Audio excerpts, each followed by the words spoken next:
இப்போ 15வது நாட்களுக்கு பிறகு உடம்பில் உள்ள அனைத்து முடிகளும் உதிர்ந்து விடும். மீசை, தாடி, தலைமுடி இதெல்லாம் ஆயிரும்.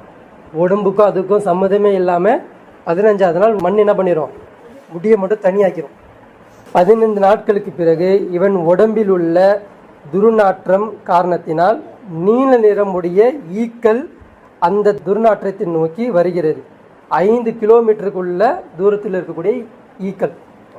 மண்ணு கீழே ஆக்கக்கூடிய அந்த துர்நாற்றம் அந்த சரௌண்டிங்கே போக மாட்டோம். ஆனால் ஈக்களுக்கு அந்த வாடையை வச்சிருக்காங்க. எப்படி அந்த வாடை அவங்களுக்கு, நம்மளுக்கு எப்படி அத்தரை போட்ட ஒரு வாடை வருமோ, எப்படி அப்படி சுவாசிக்கிறது நல்லா இருக்கோ, அவங்களுக்கு அந்த அந்த நாத்தம் எல்லாம் அவங்களுக்கு எப்படி வச்சிருக்கிறான், செம்டி மாதிரி வச்சிருக்கான். அது நம்மளுக்கு நோக்கி வருது. அந்த மையத்தை நோக்கி எவ்வளோ தூரத்துலேருந்து வருதான், 5 கிலோமீட்டருக்கு பின்னாடியிலேருந்து அந்த ஈக்கள் என்ன பண்ணுதான், ஓடி வருது.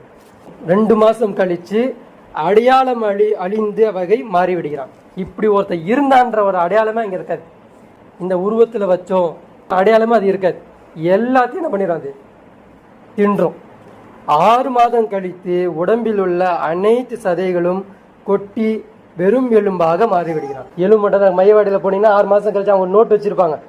இது எப்போ அடக்கம் பண்ணது நோட்டு வச்சிருப்பாங்க. அதுக்கேற்ற மாதிரி தான் குழி தோண்டுவாங்க. 6 மாதம் கழிச்சு போய் குழி தோண்டு பாருங்க, எலும்புலாம் இருக்கும். அப்படி தூக்கி அப்படி மேலே தூக்கி போடுவாங்க. பார்த்துருக்கீங்களா? எலும்புலாம் இருக்கும். இதுக்கு அந்த அந்த அப்படி தூக்கி போடுங்கப்பா அப்படின்வாங்க. 15வது குறிப்பு என்ன அப்படின்னா, 25 வருடம் கழித்து பார்த்தால், 25 வருடம் கழித்து உன் மண்ணு கிண்ணு உன் எலும்பெல்லாம் எங்கெங்கேயோ போய் விழுந்து கிடக்கும்.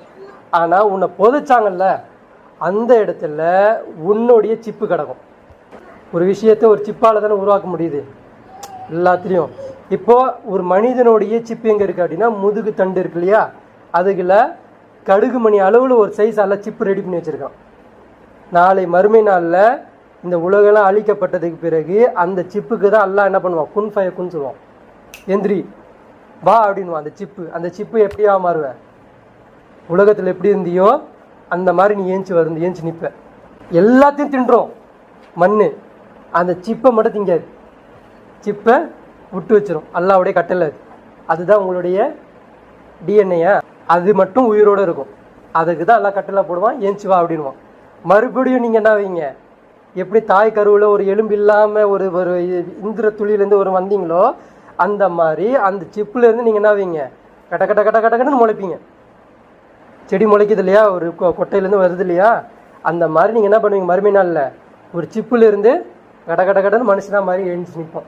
15 குறிப்புகள் நம்ம என்ன பண்ணணும், அப்பப்போ நினச்சி பார்க்கணும்.